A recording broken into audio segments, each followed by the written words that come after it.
আলহামদুলিল্লাহ ওয়াসসালাতু ওয়াসসালাম আলা রাসূলিল্লাহ ওয়া আলা আলিহি ওয়া সাহবিহি আজমাইন। আম্মা বাদ, আউযু বিল্লাহি মিনাশ শাইতানির রাজীম। বিসমিল্লাহির রহমানির রহিম।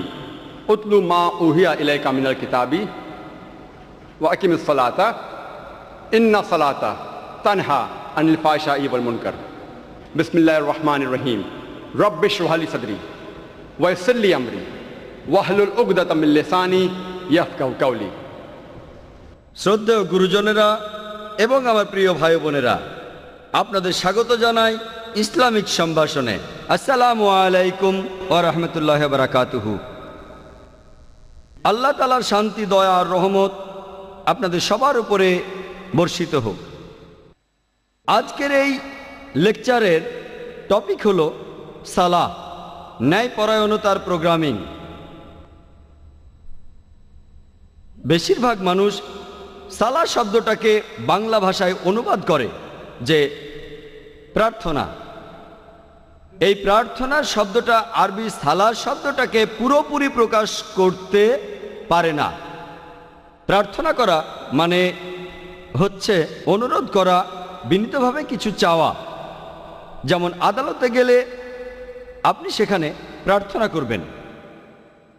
প্রার্থনা করা মানে মিনতি করা, সাহায্যের আবেদন করা। দোয়া করা সেটাই হলো আবেদন বা প্রার্থনা। তবে সালাহ মানে শুধু প্রার্থনা করা নয়, প্রার্থনার চাইতেও অনেক বেশি কিছু। কারণ সালাহ এ আমরা আল্লাহ তাআলার কাছে সাহায্য চাওয়ার পাশাপাশি আরও যেটা করি, আমরা তার প্রশংসা করি, আমরা তার কাছে থেকে নির্দেশনা পাই। আর এসবের পাশাপাশি সালাহ হলো এক ধরনের প্রোগ্রামিং। এটা একটা শর্তাধীন অবস্থা, অথবা একজন সাধারণ মানুষের কথায় এটা হলো ব্রেন ওয়াশিং। তবে যদি কেউ সালাহ আদায় করতে যায় এবং অন্য কেউ যদি তাকে জিজ্ঞেস করে যে আপনি কোথায় যাচ্ছেন, সে যদি বলে ব্রেন ওয়াশিং করতে যাচ্ছে অথবা কোনো প্রোগ্রামে যাচ্ছে, এটা শুনতেই অদ্ভুত লাগবে। সেজন্য আমি ব্যক্তিগতভাবে কিছু মনে করি না যদি মানুষ আরবি শব্দ সালাহটাকে প্রার্থনা বলে। কিন্তু তাদের এটা মনে রাখতে হবে যে সালাহ আসলে প্রার্থনার চাইতে অনেক বেশি কিছু। যখনই আপনারা প্রোগ্রামিং শব্দটা শোনেন, আপনারা তখনই ভাবেন একটা কম্পিউটারের কথা। যদি আপনি ধরে নেন যে মানুষ হলো একটা যন্ত্র, তাহলে আমি বলবো এই যন্ত্রটা হলো পুরো পৃথিবীর মধ্যে সবচেয়ে জটিল যন্ত্র। পৃথিবীর সবচেয়ে উন্নত কম্পিউটারের চাইতেও মানুষ অনেক বেশি জটিল। আর আমরা মানুষ জাতি, আমরা হলাম আশরাফুল মাখলুকাত, আল্লাহ সুবহানাহু ওয়া তাআলার সবচেয়ে সেরা সৃষ্টি। আর পবিত্র কোরআনে আছে সূরা ৩-এর ৪ নম্বর আয়াতে উল্লেখ করা হয়েছে লাকাদ খালাকনাল ইনসানা ফি আহসানি তাকওয়িম, যে নিশ্চয়ই আমি তো মানুষকে সৃষ্টি করেছি সুন্দরতম গঠনে। মনোবিজ্ঞানীরা তারা আমাদের বলেন যে আমাদের মন সরাসরিভাবে আমাদের নিয়ন্ত্রণে নেই, শরীর সরাসরিভাবে আমাদের নিয়ন্ত্রণে। যদি আমার হাতটা উঠাতে চাই তাহলে আমি উঠাতে পারবো, আর যদি হাতটা নামাতে চাই তাহলে নামাতেও পারবো। যদি আমি একটা পা সামনে এগোতে চাই সেটাও পারবো। আমার শরীর সরাসরিভাবে আমার নিয়ন্ত্রণে আছে, কিন্তু আমাদের মন সরাসরিভাবে আমাদের নিয়ন্ত্রণে থাকে না। সেজন্য আমাদের বেশিরভাগ মানুষ, আপনারা হয়তো দেখে থাকবেন, আমরা যখন সালাহ আদায় করি আমাদের মন তখন শুধু ঘুরে বেড়ায়। যেমন ধরুন একজন ছাত্র তার কোনো একটা পরীক্ষা দেওয়ার পর যদি সে সালাহ আদায় করে, সে সেই সময়ে তার পরীক্ষার খাতার কথায় চিন্তা করতে থাকে। সে তখন ভাবতে থাকে আমি ২ নম্বর প্রশ্নে যে উত্তরটা দিয়েছি সেটা না লিখে আমার এটা লেখা উচিত ছিল। যদি কোনো ব্যবসায়ী সালাহ আদায় করে, সে চিন্তা করতে থাকে যে আজকে আমি কতখানি লাভ করলাম, কতগুলো জিনিস আমি বিক্রি করলাম। যদি একজন গৃহিণী সালাহ আদায় করে, সে তখন হয়তো ভাবতে পারে যে আমার স্বামীর জন্য আজকে আমি কি রান্না করব, বিরিয়ানি রান্না করব নাকি পোলাও। এটা খুবই স্বাভাবিক যে সালাতের সময় আমাদের মন শুধু এখানে ওখানে ঘুরে বেড়ায়। আমাদের মন ঘুরে বেড়ায় কেন? এর কারণ হলো আমাদের মানুষের মন আসলে খালি, আর এই মন খালি থাকতে পারে না, সেজন্য মন ঘুরে বেড়ায়। বেশিরভাগ মুসলিম সালাত আদায়ের সময় যেগুলো আমরা বলি সেগুলো জানেন। সূরা ফাতিহা, পবিত্র কোরআনের আরও কিছু আয়াত, পবিত্র কোরআনের কয়েকটা ছোট ছোট সূরা, এগুলো আমরা সালাতের সময় বলি। মুসলিমরা আমরা এগুলো এত যান্ত্রিকভাবে পড়ি যে আপনি যদি কোনো মুসলিমকে ঘুম থেকে ডেকে তোলেন আর তাকে সূরা ফাতিহা বলতে বলেন, সে এই কাজটা 100 মাইল স্পিডে করতে পারবে। বিসমিল্লাহির রহমানির রহিম, আলহামদুলিল্লাহি রাব্বিল আলামিন, মালিকি ইয়াউমিদ্দিন, ইয়াকা না'বুদু ওয়া ইয়াকা নাস্তাঈন। একেবারে যান্ত্রিক। যেহেতু এটা যান্ত্রিক, আমাদের মনের খুব সামান্য একটা অংশ এখানে ব্যস্ত থাকে। এই যান্ত্রিক অংশগুলো বলার সময় আমরা সেগুলো ভালোভাবেই জানি, যেমন সূরা ফাতিহা আর কোরআনের অন্যান্য আয়াত। বেশিরভাগ মুসলিম আমরা বেশিরভাগই অনারব, আমরা আরবি ভাষায় কথাবার্তা বুঝতে পারি না। আর যেহেতু আমরা সালাতের সময় যেটা পড়ছি সেটা বুঝতে পারছি না, তখনই এই সম্ভাবনাটা দেখা দেয় যে আমাদের মন চিন্তা করবে। সেজন্য মন যাতে এইসব চিন্তা না করতে পারে, আমরা সালাতের সময় আরবিটা পড়ব, আর একই সাথে আমরা এই আরবি আয়াতগুলোর অর্থ বুঝতে চেষ্টা করব। যদি ইংরেজি জানেন, ইংরেজি অনুবাদটা মনে করেন। যদি আপনি উর্দু জানেন, উর্দু অনুবাদটা মনে করেন। যদি আপনি হিন্দি জানেন, হিন্দি অনুবাদটা মনে করেন। যদি মারাঠি ভাষা জানেন সেটা মনে করেন। যদি গুজরাটি ভাষা জানেন সেটা মনে করেন। আপনি সেই ভাষার অনুবাদটা মনে রাখেন যে ভাষাটা আপনি সবচেয়ে ভালো জানেন। যেমন ধরুন, আমরা যখন সূরা ফাতিহা পড়ি, বিসমিল্লাহির রহমানির রহিম, দয়াময় ও পরম দয়ালু আল্লাহর নামে শুরু করছি।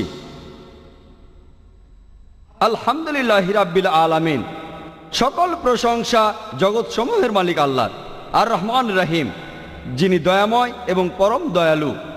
মালিক ইয়াউমিদ্দিন, তিনি কর্মফল দিবসের মালিক। ইয়াকা না'বুদু ওয়া ইয়াকা নাস্তাঈন, আমরা শুধু তোমার ইবাদত করি, শুধু তোমার সাহায্য চাই। ইহদিনাস সিরাতাল মুস্তাকিম, আমাদের সরল পথ দেখাও। ইহদিনাস সিরাতাল মুস্তাকিম সিরাতাল্লাযিনা আন'আমতা আলাইহিম গায়রিল মাগদুবি আলাইহিম ওয়ালাদ-দাল্লিন, তাদের পথ যাদেরকে তুমি অনুগ্রহ দান করেছ, এবং তাদের পথ নয় যারা ক্রোধ নিপতিত, আর তাদের নয় যারা পথভ্রষ্ট। যখন এই সূরা ফাতিহা আপনি পড়বেন অথবা আরবিতে অন্য আয়াত পড়বেন, একই সাথে অর্থটাও মনে করুন, আর আপনার মন তখন ঘুরে বেড়াবে না। কারণ এতে করে আপনি সালাতের সময় যে আরবি পড়ছেন সেটার অর্থ মনে রাখতেই মন ব্যস্ত থাকছে। কিন্তু কয়েকদিন পরে বা কয়েক মাস পরে এটাও একেবারে যান্ত্রিক হয়ে যাবে। আমাদের মন খুব শক্তিশালী।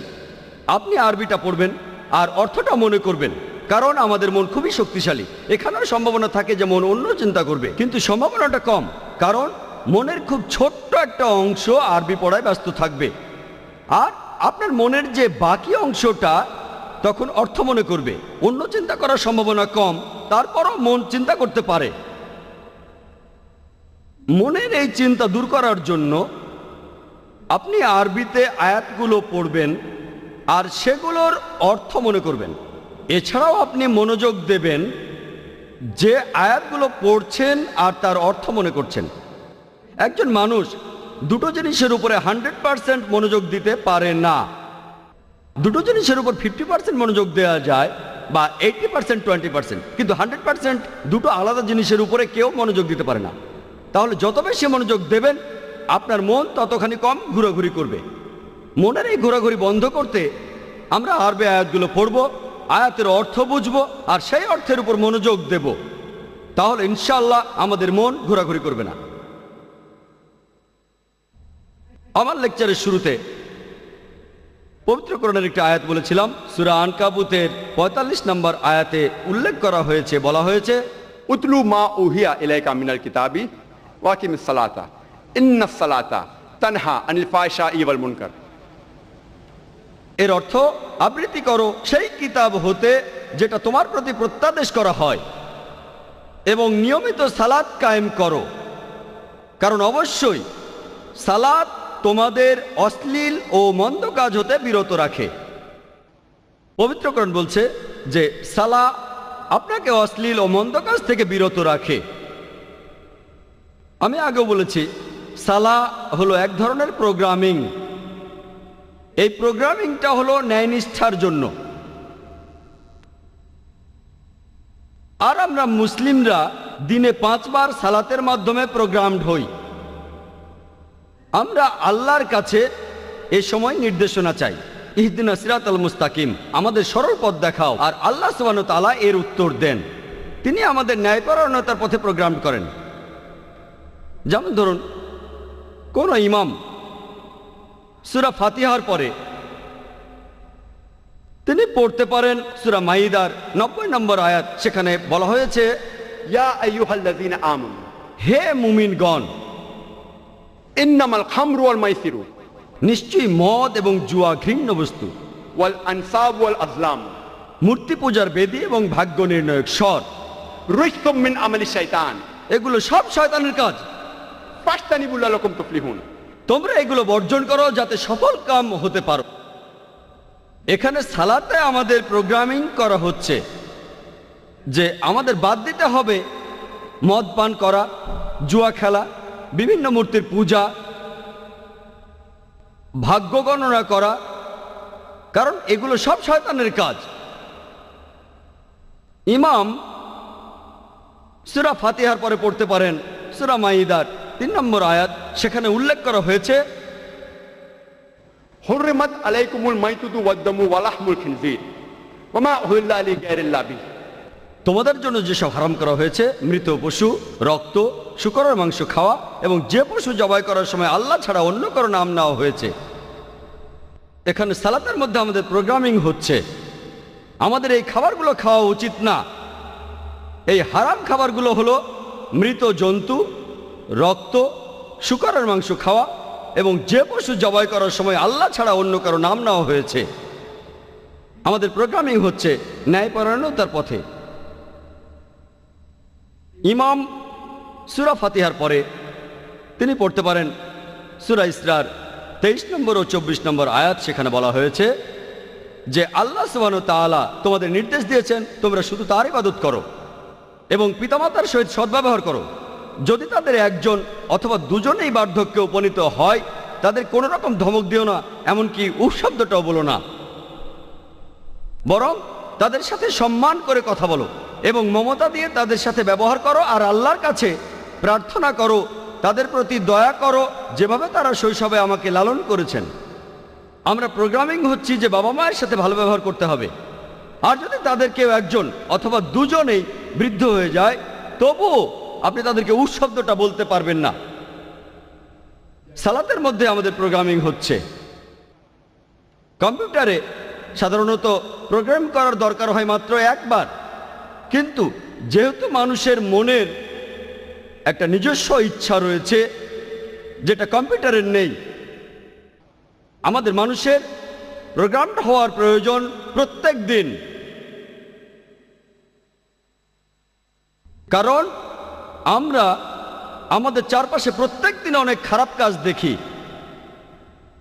মেয়েদের উত্ত্যক্ত করা, ঘুষ দেয়া, প্রতারণা, চুরি করা, মদ পান করা, মাদকাসক্তি, উৎপীড়ন করা।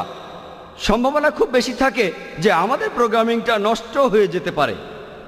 এজন্য প্রত্যেক দিন সালাতের মাধ্যমে আমাদের প্রোগ্রামিং করা হচ্ছে যাতে করে আমরা সিরাতাল মুস্তাকিমে থাকতে পারি, সরল পথে থাকতে পারি। কিছু মানুষ বলতে পারে যে কেন দিনে একবার সালাত কায়েম করেন না, কেন এই কাজটা দিনে 5 বার করেন? শরীর সুস্থ রাখার জন্য আমাদের দিনে কমপক্ষে 3 বার খাওয়ার দরকার হয়। যদি দিনে একবার খান তাহলে আপনার শরীর খুব একটা স্বাস্থ্যবান হবে না। একইভাবে শরীরের আত্মার জন্য আমাদের দরকার কমপক্ষে দিনে 5 বার প্রোগ্রামিং করা, দিনে 5 বার সালাত আদায়। একবার আদায় করা যথেষ্ট নয়। আর এই কারণেই মুসলিমরা দিনে 5 বার সালা আদায় করি। ইহুদিরা তারা তাদের প্রার্থনা করে প্রত্যেক দিন 3 বার। এই কথাটার উল্লেখ আছে ওল্ড টেস্টামেন্টে বুক অব ড্যানিয়েলস 6 নম্বর অধ্যায় 10 অনুচ্ছেদ। মুসলিমরা আমরা প্রত্যেক দিন কমপক্ষে 5 বার সালা আদায় করি, প্রত্যেক দিন। আমাদের এই নির্দেশ দিয়েছেন আল্লাহ সুবহানাহু ওয়া তাআলা, আর এই আদেশ প্রযোজ্য সব মুসলিমদের জন্য। পবিত্র কোরআনে বলা হয়েছে, সূরা হুদের 114 নম্বর আয়াতে উল্লেখ করা হয়েছে, সূরা ইসরার 78 নম্বর আয়াতে উল্লেখ করা হয়েছে, সূরা তাহার 130 নম্বর আয়াতে উল্লেখ করা হয়েছে এবং সূরা রুমের 17 নম্বর আয়াত ও 18 নম্বর আয়াতে উল্লেখ করা হয়েছে। আর পবিত্র কোরআনের এই আয়াতগুলোতে আল্লাহ মানুষকে নির্দেশ দিয়েছেন দিনে 5 বার সালা আদায় করার জন্য। যে 5 ওয়াক্ত সালা আমরা মুসলিমরা আদায় করব সেগুলো হলো ফজরের সালা, যেখানে আমরা আমাদের সালা আদায় করি ভোরবেলা থেকে শুরু করে সূর্য ওঠার আগে পর্যন্ত। দ্বিতীয়টা হলো জোহরের সালা, যে সময় সূর্য সবচেয়ে উপরে থাকে সেই সময় থেকে শুরু করে সূর্য যখন হেলে পড়ে অর্থাৎ দুপুর থেকে বিকেল পর্যন্ত সময়। তৃতীয়টা আসরের সালা, জোহরের ওয়াক্ত শেষ হওয়ার পর থেকে সূর্যাস্তের ঠিক আগ মুহূর্ত পর্যন্ত। চতুর্থ হলো মাগরিবের সালা, সূর্যাস্তের সময় থেকে শুরু করে আকাশে লালিমা থাকা পর্যন্ত। আর এশার সালা আকাশে লালিমার পর থেকে মধ্যরাত পর্যন্ত যে কোনো সময় আদায় করা যায়। মুসলিমরা সালা আদায় করবে প্রত্যেক দিন কমপক্ষে 5 বার।